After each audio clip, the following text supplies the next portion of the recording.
Le ministre des Affaires étrangères était face à la presse cet après-midi.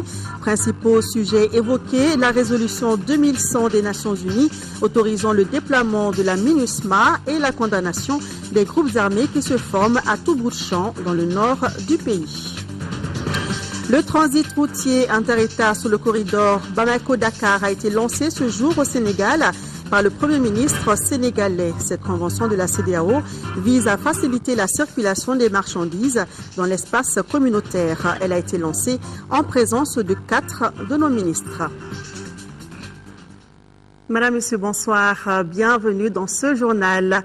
Mercredi 8 mai, le Conseil des ministres s'est réuni en session ordinaire à Koulouba sous la présidence du professeur Diankouna Traoré, président de la République par intérim. Après l'examen de l'ordre du jour, le Conseil a adopté un projet de texte et procédé à des nominations. Avec moi sur ce plateau, Ibrahima Djambélé, bonsoir. Bonsoir, Ndé Sissoko. Le contenu du Conseil des ministres de ce jour, c'est avec vous.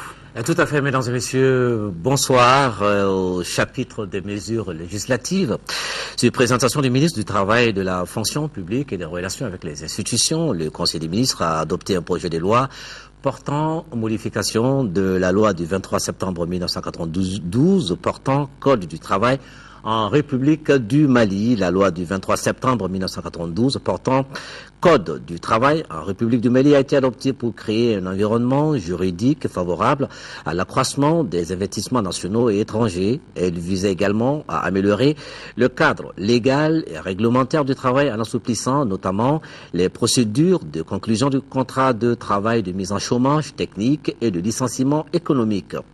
Pour assurer dans ce contexte une meilleure protection des droits d'ailleurs, l'État, en ratifiant les principales conventions de l'Organisation internationale du travail, OIT, s'est engagé à prendre toutes les mesures nécessaires pour traduire leur contenu dans la législation et dans la pratique nationale. Malgré tous les efforts entrepris, les insuffisances ont été constatées dans la persistance des rigidités dans les procédures de licenciement individuel et de règlement des conflits collectifs du travail et dans l'absence de dispositions réglementaires, les modalités d'exercice du droit de grève dans le secteur privé. En outre, certaines dispositions se sont révélées soit imprécises et difficiles à appliquer, soit inadaptées au contexte institutionnel. Il s'agit notamment des dispositions relatives aux modalités de jouissance du droit à la formation et aux critères de représentativité syndicale. Enfin, des écarts importants ont été relevés entre certaines dispositions du Code du travail et les conventions internationales ratifiées. Il s'agit entre autres de l'âge d'admission à l'emploi fixé à 14 ans, de l'impossibilité pour les enfants mineurs d'adhérer au syndicat de leur choix et de la non-conformité des dispositions sur le travail forcé. C'est pour prendre en charge ces insuffisances et adapter le Code du travail au contexte institutionnel et économique que le ministère du Travail, de la fonction publique et des relations avec les institutions a initié la modification de certaines dispositions du Code du travail. Les modifications visent par ailleurs à mettre en conformité notre législation nationale avec les normes internationales auxquelles notre pays a souscrit par la ratification des conventions de l'OIT. Pour combler les insuffisances et lever les imprécisions, le projet de loi portant la modification de la loi du 23 septembre 1992 portant Code du travail en République du Mali introduit les innovations suivantes. La révision des conditions d'attribution de l'indemnité, de licenciement, l'institution de l'arbitrage volontaire, le renforcement des droits au travail et à la formation, la détermination des conditions d'exercice du droit de grève dans le secteur privé, la définition du concept de discrimination, la détermination des critères plus opérationnels en matière de représentativité syndicale pour la mise en conformité avec les normes internationales du travail. Il a introduit également la clarification du concept de travail forcé, la fixation de l'âge d'admission à l'emploi à 15 ans conformément aux normes internationales du travail, l'institution du droit syndical en faveur du mineur âgé de plus de 15 ans. Au chapitre des mesures individuelles, le Conseil des ministres a procédé aux nominations suivantes. Au titre du ministère de l'Enseignement supérieur et de la Recherche scientifique, recteur de l'Université des sciences, des techniques et des technologies de Bamako, M. Adama Diama Keita, professeur, recteur de l'Université des sciences sociales et de gestion de Bamako, M. Samba Diallo, professeur, recteur de l'Université des lettres et des sciences humaines de Bamako, M. Maki Samake, maître de conférence. Au titre du ministère de l'Équipement et des Transports, directeur de la cellule de planification et de statistique du secteur équipement, transport et communication, M. Moriba Magasuba, ingénieur de l'industrie et des mines. Inspecteur à l'inspection du ministère de l'Équipement et des Transports, M. Amadou Nodia, ingénieur des constructions civiles, M. Kisso Sidibé, ingénieur des constructions civiles. Au titre du ministère de la Santé, directeur de l'Institut d'ophtalmologie tropicale d'Afrique, médecin-colonel Mamadou Sori Dambélé. Au titre du ministère de l'Action humanitaire, de la solidarité et des personnes âgées, directeur du Centre national d'appareillage orthopédique du Mali, M. Youssouf Konaté, médecin. Au titre du ministère de la Culture, directeur de la cellule de planification et de statistique du secteur sport et culture, M. Klessigé Abdoulaye Sanogo, administrateur des arts et de la culture, directeur national de l'action culturelle, M. Bakari Ousmane Traoré, administrateur des arts et de la culture, directeur national du patrimoine culturel, M. Lassana Sissé, administrateur des arts et de la culture. Et c'était tout pour ce Conseil des ministres. Merci beaucoup, Ibrahima Djambélé. Nous poursuivons ce journal. Vous le savez, le Premier ministre était à Djeddah. Sur le chemin du retour hier, il s'est arrêté au Tchad. Sur place, Django Sissoko a rendu hommage aux victimes tchadiennes de la guerre au Mali. À N'Djamena, il s'est incliné sur les tombes des militaires morts au combat. Le chef du gouvernement a ensuite apporté le réconfort moral du peuple malien aux blessés de guerre soignés à l'hôpital militaire de N'Djamena. Envoyés spéciaux Youssouf Touré et Aboubakar Traoré. Aéroport Hassan Diamous de N'Djamena. Juste après sa descente d'avion, le Premier ministre Django Sissoko a pris la direction de la ville, précisément le carré où reposent les militaires tchadiens morts dans les combats pour la reconquête du nord du Mali. En compagnie des officiels tchadiens, il passe en revue le détachement militaire, ensuite se déplace de quelques pas pour s'incliner sur les tombes des soldats et officiers martyrs tchadiens. Je viens surtout apporter au président Lébi et au peuple tchadien, de la part du président Django Traoré, président du Mali, et du peuple malien entier, un sentiment d'émotion, beaucoup d'émotions. C'est avec beaucoup d'émotion que je me suis recueilli sur la tombe de ces soldats tchadiens. Le sacrifice que ces soldats ont consenti pour le peuple malien, pour le Tchad, pour l'Afrique, pour le monde entier, pour la liberté, est un sacrifice inoubliable. En tout, ils sont 37 parmi les braves combattants qui sont allés jusqu'au sacrifice suprême en décidant d'aider le Mali à se défaire de l'étau des terroristes. Dans ce carré affecté pour être leur dernière demeure, outre les tombes mises en évidence par la couleur, un panneau géant dresse la liste des héros morts pour une cause noble. Ils sont aussi des héros, mais vivants, les blessés militaires tchadiens, une quarantaine dont une douzaine reçoivent des soins dans cet hôpital militaire de N'Djamena. Chacun a reçu un mot de réconfort du chef du gouvernement malien. Surtout qu'ils sachent que leur souffrance, la souffrance qu'ils endurent aujourd'hui, en ce moment, nous partageons entièrement cette souffrance. Nous la partageons au nom de la liberté, au nom de la lutte contre le terrorisme, et le terrorisme qui ne connaît pas de frontières. Donc, nous la partageons au nom du monde entier, du monde libre. Et je souhaite un très prompt rétablissement à ces blessés. Ensuite, Django Sissoko s'est rendu dans le bureau de son homologue tchadien pour des échanges. Le chef du gouvernement du Tchad apprécie hautement le geste de reconnaissance du Mali à l'endroit du Tchad et de son armée. Mon frère, le ministre malien est parti, comme vous l'avez dit, se recueillir sur la tombe de nos martyrs. Il a aussi rendu visite, vous l'avez suivi, au Mali. Ce sont autant de signes que nous avons déjà enregistrés qui viennent donc compléter les différentes marques d'expression de reconnaissance que le peuple malien, à travers ses autorités les plus hautes, nous a témoigné à l'occasion de notre intervention dans ce pays. Les premiers ministres maliens et tchadiens ont terminé leur entretien avec le sentiment commun que le processus de libération du nord du Mali est très avancé, mais que la consolidation des acquis s'impose à tous les partenaires. Retour sur le séjour à Djeddah du Premier ministre. Django Sissoko était au siège de la Banque islamique de développement. Ce soir, c'est l'occasion de revenir sur le contenu de la fructueuse coopération entre le Mali et la BID. La Banque islamique, créée il y a presque 40 ans, a financé, seule ou avec d'autres bailleurs de fonds, plusieurs projets structurants.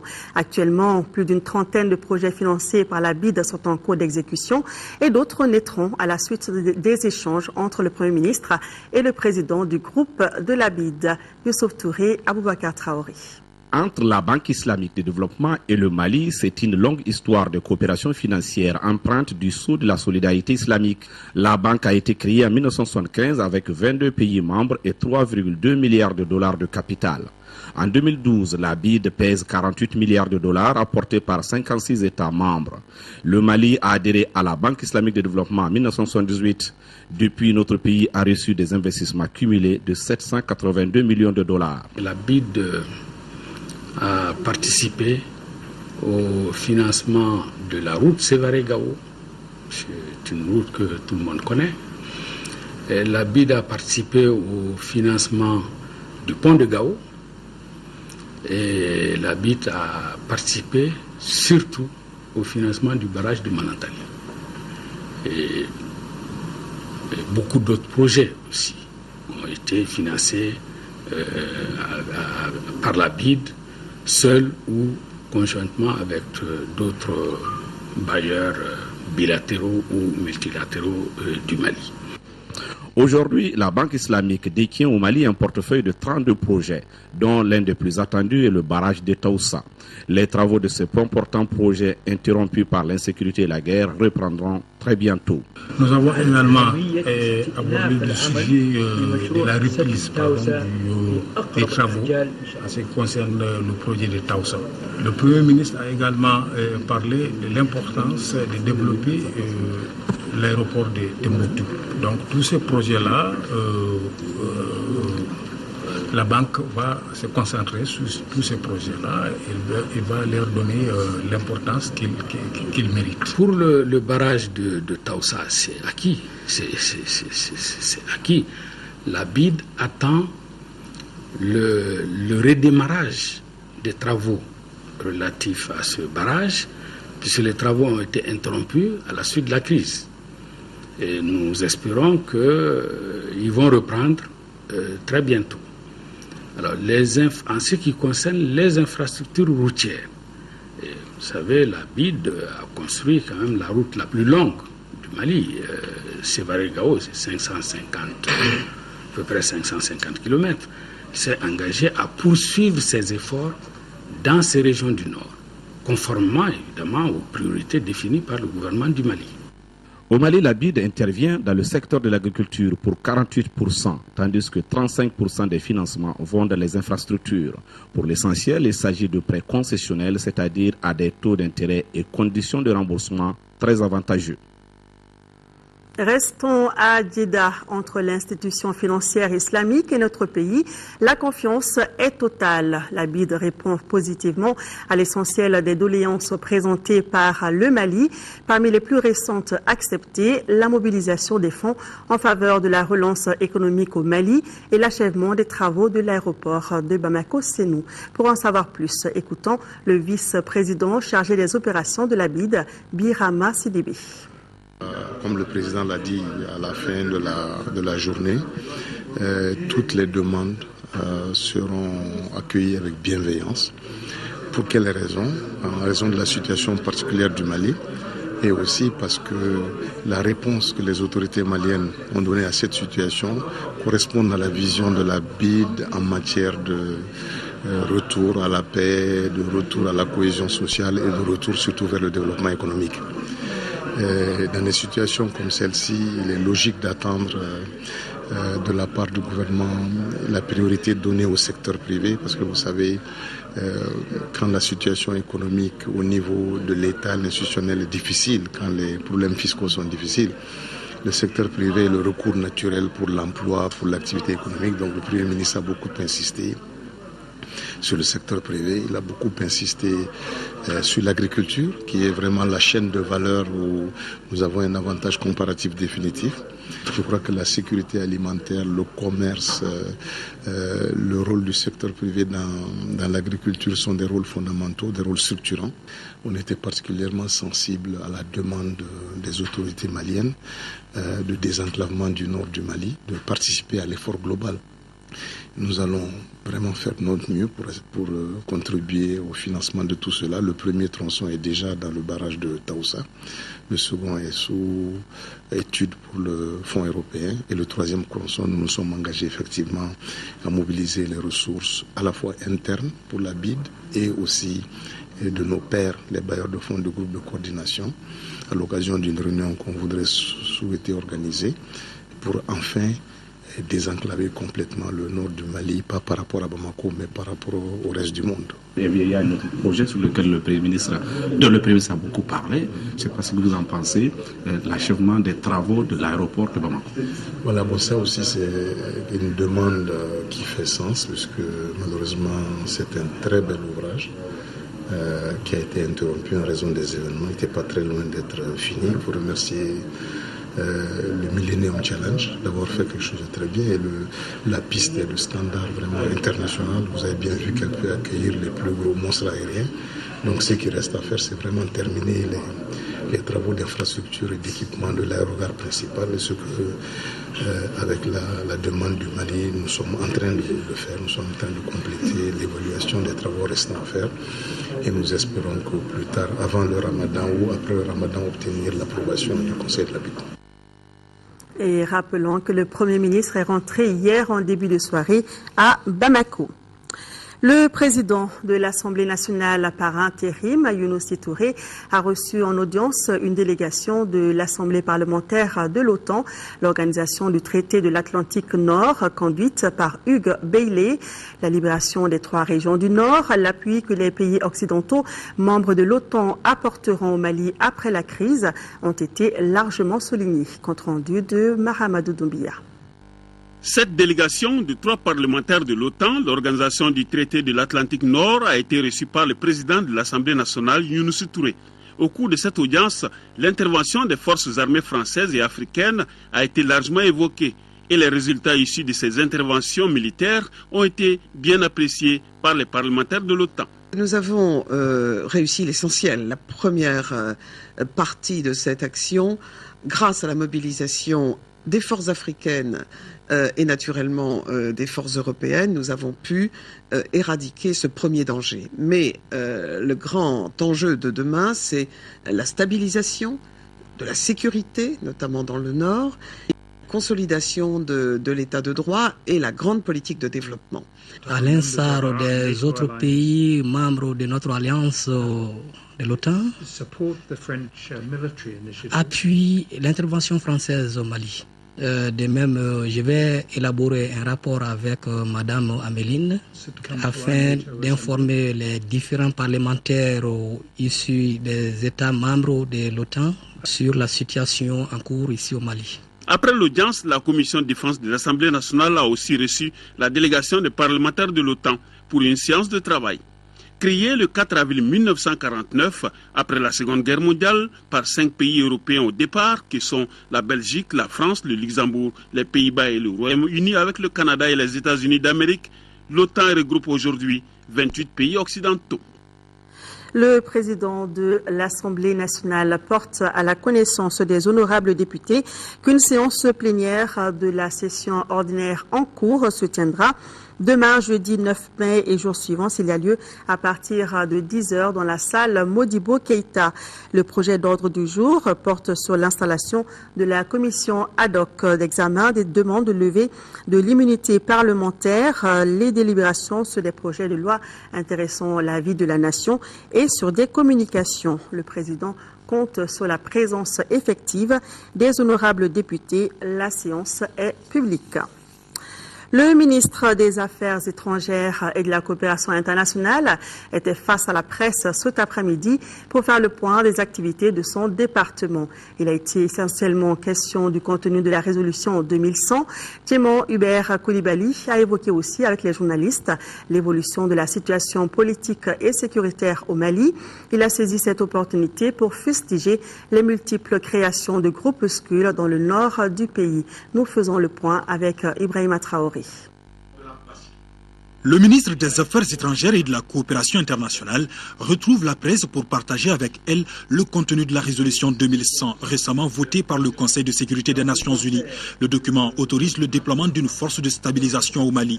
Les 11 200 casques bleus sont attendus sur l'ensemble du territoire de Kaï à Kidal. La MINUSMA a un mandat robuste capable de réagir contre l'ennemi à tout moment, rassure Tchémon Hubert Koulibaly. C'est une force qui aide à la reconstruction, qui aide à la stabilisation, mais qui comprend une composante capable de réagir et de détruire si c'est nécessaire. Le chef de la diplomatie malienne a évoqué avec les journalistes le cas des multiples groupuscules qui se créent dans le nord du pays, notamment à Kidal. Il fait allusion au MIA, au MAA, au MNLA ou encore au Haut Conseil de l'Azawad. Tchémon Hubert Koulibaly précise que ce sont les mêmes bandits armés qui ne font que changer de casquette du jour au lendemain en fonction de l'évolution de la situation. Je voudrais simplement, si de là où ils sont, ils peuvent m'entendre, dire qu'il est temps d'arrêter tout ça. Il est temps que cette aventure s'arrête. Elle a déjà coûté au Mali. Elle a coûté à la communauté internationale. Il est temps que ça s'arrête. Nous sommes convaincus que le Mali ne mérite pas ça, que le Mali mérite autre chose, que les Maliens méritent autre chose. Et ceux de nos compatriotes qui se sont prêtés à cette aventure criminelle doivent savoir qu'il est plus que temps d'arrêter, de revenir dans la communauté internationale et de travailler pour le développement du Mali. De la tenue des élections, il en a été largement question. Le ministre Koulibaly rassure que le gouvernement travaille dur avec ses partenaires pour organiser des élections crédibles sur l'ensemble du territoire national. Des dispositions sont en cours pour favoriser aussi le vote des populations déplacées et réfugiées. Dans le même temps, les autorités de la transition œuvrent à la reconstruction du pays et au retour rapide de l'administration dans les zones libérées qui se stabilisent progressivement. Bref, toutes ces préoccupations seront sur la table de la réunion des Amis du Mali qui se retrouve ce 15 mai à Bruxelles. Hors de nos frontières, le lancement officiel du transit routier inter-État sur le corridor Bamako-Dakar a eu lieu aujourd'hui à Dakar en présence du Premier ministre sénégalais Abdoul Mbaye. C'était aussi en présence des ministres maliens de l'équipement et des transports, du commerce et de l'industrie et du ministre chargé du budget. Le point, c'est avec Souleymane Kantara Sissoko. Atmosphère de fête ce lundi à Dakar, avec le lancement du trio sur le corridor Dakar-Bamako. Il s'agit du transit routier inter-État des marchandises institué et adopté par la CEDEAO en 1982. Le trio présente des avantages. La mise en œuvre nous permettra d'améliorer les contraintes d'exploitation des entreprises ressortissantes de nos chambres consulaires en termes de gains de délai et de coûts d'exploitation. La fluidité des échanges commerciaux sera assurée désormais entre Bamako et Dakar. Au-delà de l'amélioration de la fluidité des échanges, l'application du document unique du trio sur l'axe Dakar-Bamako, comme vous le savez, permettra au Mali, un pays de l'Interland, de s'ouvrir davantage à l'extérieur et de réduire les délais de transport. La rationalisation des contrôles routiers et l'harmonisation des procédures de transit des marchandises qui en découlent seront très bénéfiques pour les opérateurs économiques et le climat des affaires dans nos États. En ce moment difficile, l'intégration économique est de rigueur pour accroître le volume du commerce intra-régional.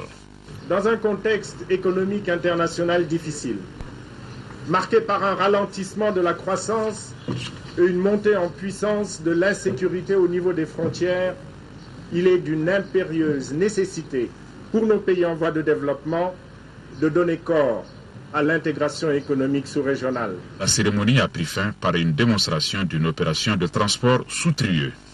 Les principaux documents exigés sont le macaron unique et le certificat d'agrément. Après la cérémonie de lancement, les ministres maliens présents à Dakar pour la circonstance ont été reçus en audience par le Premier ministre sénégalais Abdoul Mbaye. Écoutons le chef de la délégation, le colonel Abdoulaye Koumaré, interrogé à sa sortie d'audience par la presse sénégalaise. Les salutations pour magnifier l'acte qu'on vient de lancer tout de suite, c'est-à-dire le transit routier inter-État, qui est un document unique, qui est une recommandation, il faut le rappeler, de la CEDEAO depuis mai 82. Mais déjà, c'est de dire que cet acte nous permettra de fluidifier le commerce entre le Sénégal et le Mali. Vous savez que le corridor Dakar-Bamako est très important pour l'économie du Mali et aussi pour l'économie du Sénégal. Donc, à travers cet acte, il y aura une fluidité et il y aura aussi une sécurisation des recettes douanières et il y aura également un suivi électronique des marchandises à destination du Mali. Et notez aussi que le ministre de l'Éducation, de l'Alphabétisation et de la Promotion des langues nationales était lui aussi à Dakar, mais pour une toute autre activité. Bokar Moussa Diarra vient de présider à Dakar donc la session annuelle du Conseil des ministres de la Fondation Caranta. Cette organisation sous-régionale est chargée de l'appui aux politiques d'éducation non formelle et de promotion des langues nationales. L'admission de la République de Guinée comme 6e membre de la Fondation Caranta et la prorogation du mandat de l'équipe actuelle de l'administration générale jusqu'au 31 décembre 2013 sont quelques-unes des décisions de cette session du Conseil des ministres de la Fondation Caranta. Retour à Bamako. L'ambassadeur des Pays-Bas au Mali a été reçu cet après-midi en audience par le président de la commission Dialogue et Réconciliation, Martin Brouwer, a été venu échanger avec les responsables sur le mode de fonctionnement de l'institution et voir dans quel domaine son pays pourrait coopérer avec la commission. À sa sortie d'audience, Martin Brouwer s'est exprimé au micro de notre reporter Abdraman Maïga.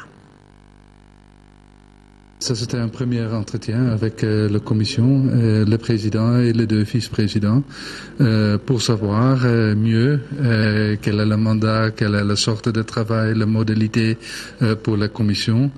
Aussi, de notre côté, d'expliquer un petit peu quel est notre programme, notre intérêt dans le domaine de réconciliation et aussi peut-être de chercher quelques avenues pour le futur de coopérer. Nous avons discuté sur le travail de la Commission et aussi la relation entre la procédure de réconciliation, le domaine de la justice, l'élément de dialoguer avec la communauté du Nord, où c'est quelque chose au niveau de Bamako. Et ce sont des échanges importants. Nous avons discuté aussi sur un potentiel rôle de femmes dans le processus de réconciliation.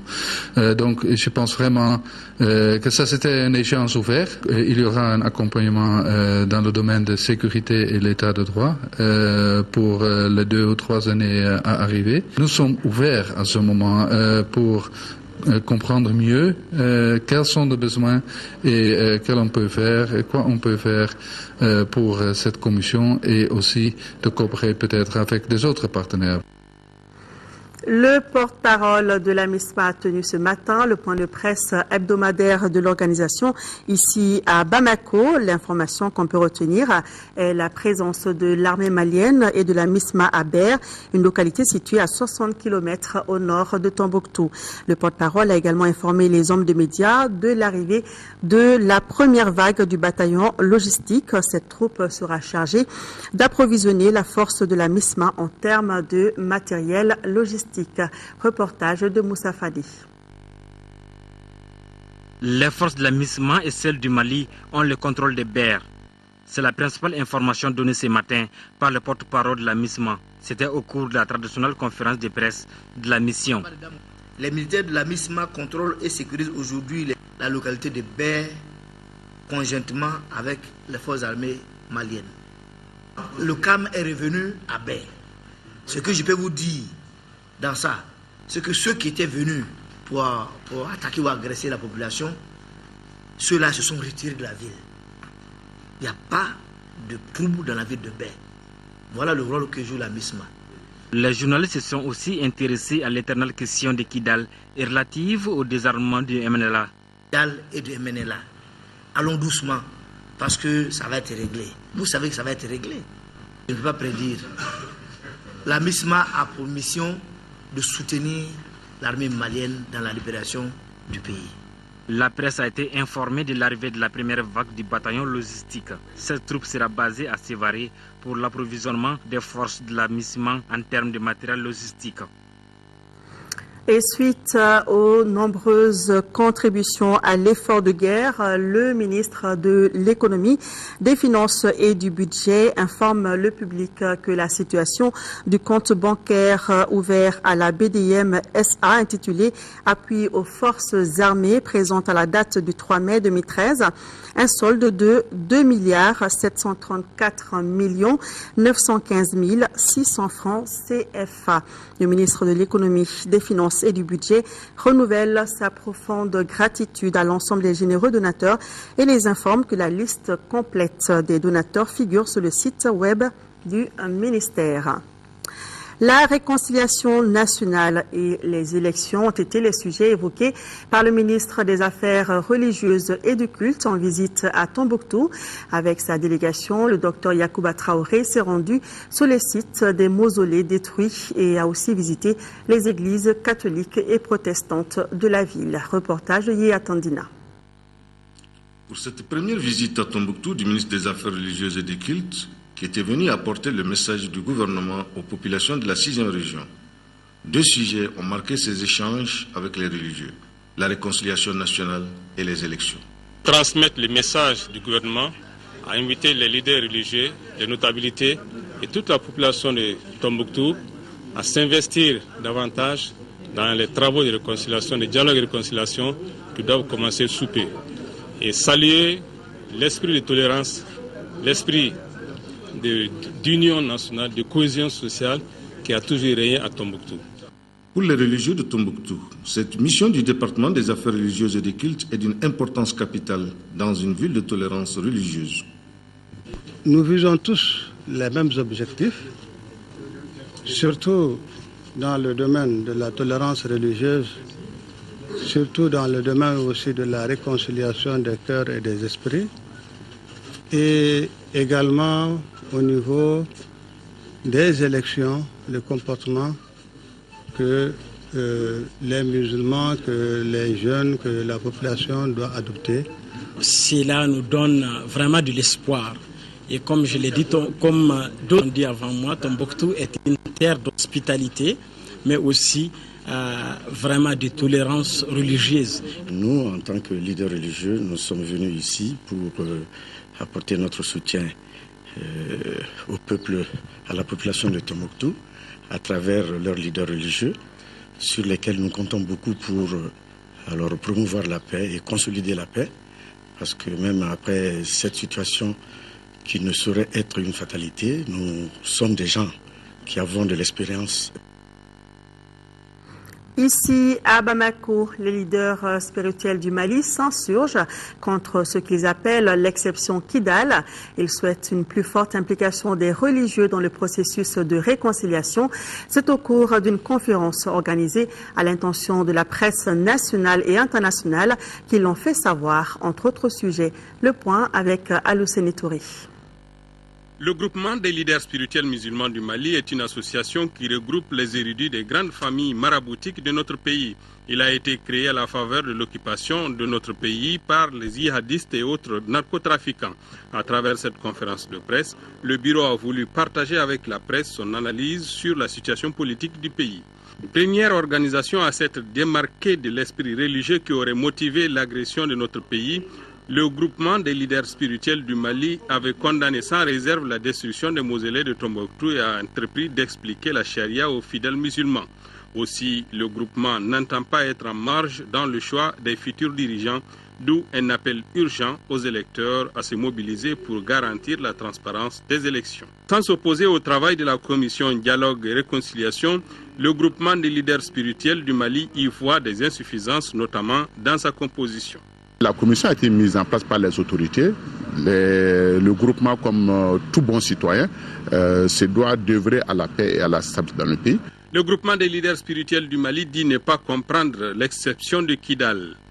Après avoir soutenu sans réserve l'intervention de la communauté internationale pour appuyer la libération du pays, le groupement des leaders spirituels dit s'opposer à toute initiative menant à refaire la carte du Mali. Parlons à présent agriculture. Le Centre national de recherche agronomique de Sotuba vient de doter le secteur de l'agriculture d'un nouveau système d'irrigation par aspersion. Le système a été expérimenté et a permis d'exploiter 10 hectares sur les 30 aménagés pour plus de 19 millions de francs CFA. De quoi s'agit-il exactement? La réponse dans le reportage de Agali Agissa. Cette nouvelle technique d'irrigation par aspersion, une innovation du Centre régional de recherche agronomique de Sotiba, permet aux chercheurs de travailler en toute période en utilisant une technologie adaptée et performante. Le présent système d'irrigation utilise des conduites sous pression à partir d'un système de pompage débutant du fleuve Niger. Il est constitué d'un puits de 1,80 m de diamètre et de 4 mètres de profondeur, communiquant avec un puits d'exor de 3 mètres de diamètre et de 10 mètres de profondeur qui alimente un château d'eau de 50 mètres cubes. L'ensemble de ces outils permet ainsi d'asperger l'eau dans les parcelles d'expérimentation à travers des sprinters d'une portée de 18 à 20 mètres. Pour cette première année, 10 hectares répartis entre des parcelles de maïs, sorgho et autres cultures ont été exploités sur les 30 aménagés. La nouvelle production fournit du coup des semences améliorées selon le directeur général de l'Institut d'économie rurale au terme de la visite du périmètre.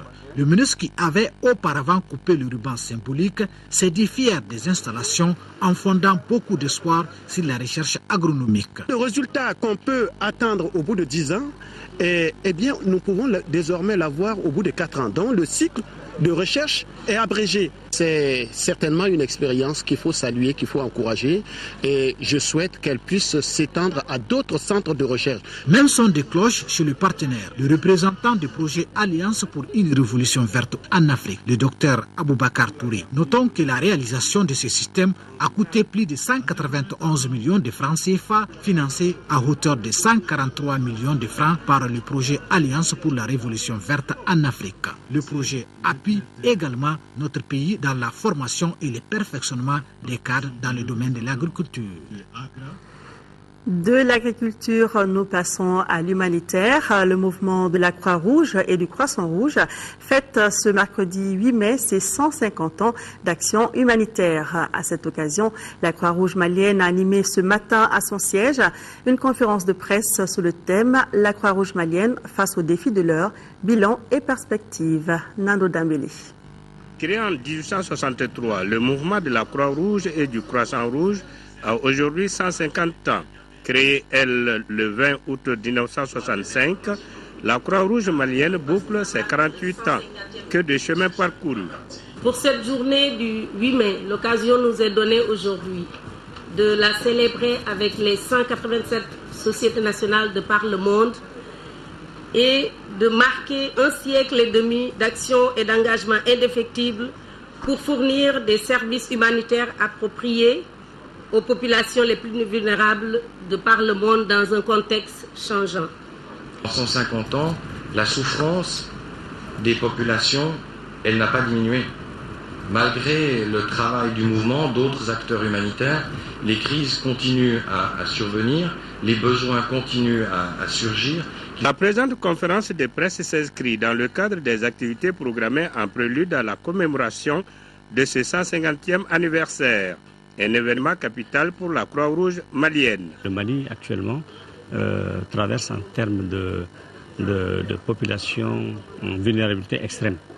150 ans, c'est l'occasion encore une fois de magnifier le travail de l'ensemble de ce réseau de volontaires de la Croix-Rouge sur l'étendue du territoire malien.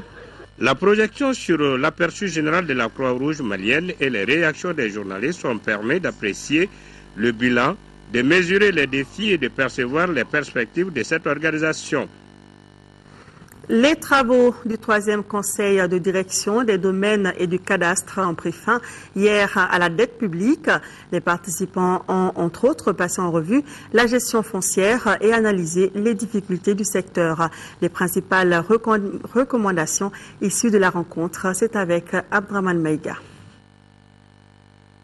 Instaurer un cadre d'échange avec les préfets et les gouverneurs autour des nouveaux textes domaniaux et fonciers et poursuivre l'instruction des dossiers de transformation des concessions rurales attribuées avant l'avènement de la nouvelle loi. Telles sont entre autres les recommandations issues de cette 3e assise du Conseil de direction des domaines et du cadastre. Cette rencontre de 2 jours a permis aux participants, composés des cadres de la direction et les acteurs intervenant dans le domaine du foncier, d'examiner l'état de la gestion foncière et d'analyser les recettes de 2012. Nous devons tous œuvrer pour augmenter la crédibilité des services des domaines et des agents des domaines, en adoptant des comportements exemplaires et en appliquant les textes de façon juste et équitable. Votre engagement augure d'un réel espoir pour l'atteinte des objectifs de recettes assignés aux services des domaines qui sont désormais de 94 milliards de francs CFA au titre de l'année 2013, contre une prévision de 88 milliards de francs CFA.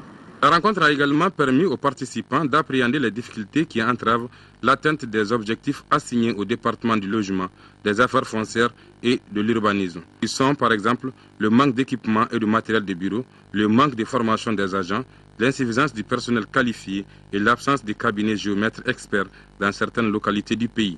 Je vous exhorte, à travers la Direction nationale des domaines et du cadastre, à élaborer des propositions de stratégie, de mise en œuvre de chaque recommandation assortie de plans d'action.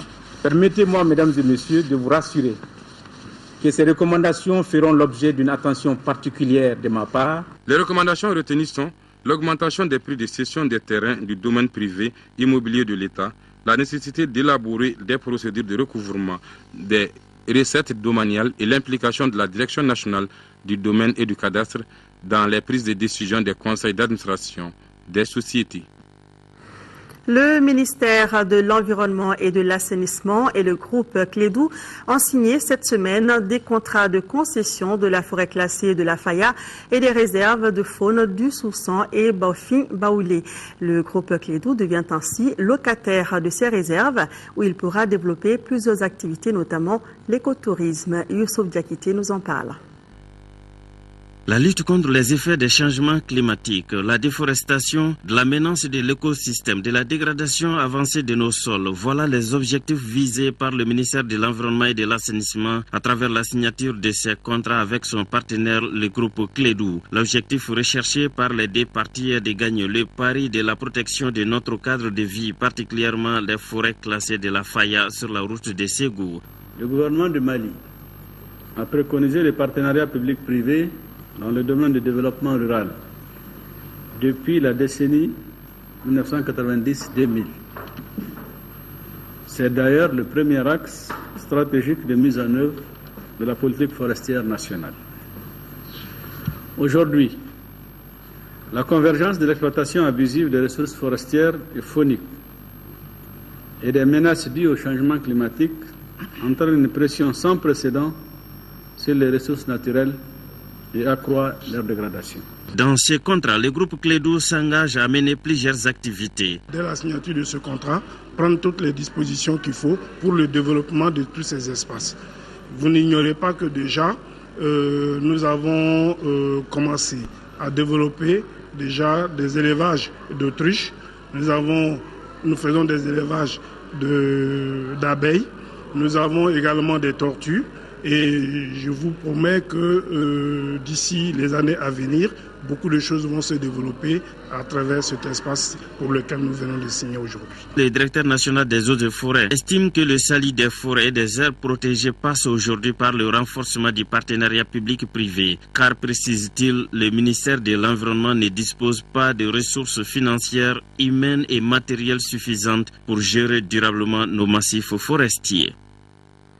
Solidarité en cette période difficile avec une remise de dons aux déplacés du Nord par l'Association malienne pour la culture et la solidarité et son partenaire l'ONG Kansuyu de la Turquie. Valeur du don 25 millions de francs CFA composés de produits alimentaires. Al-Jumatina. La solidarité à l'endroit de nos déplacés du Nord se manifeste de jour en jour.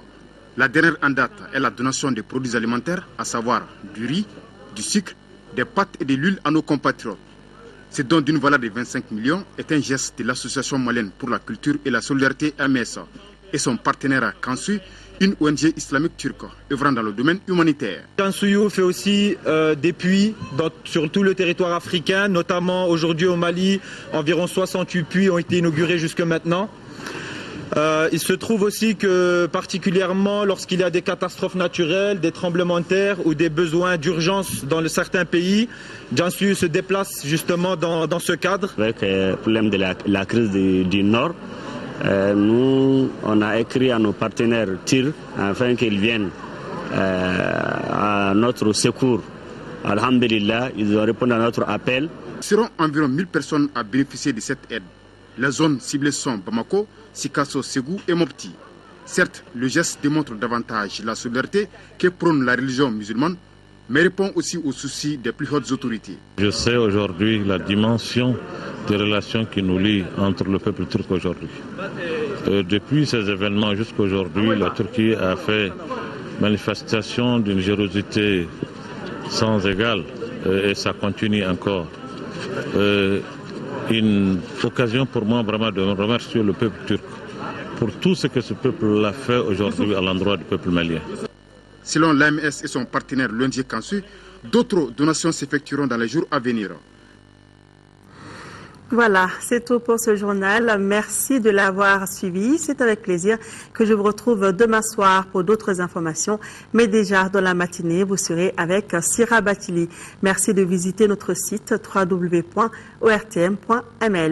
Bonne suite de programme à tous sur le RTM.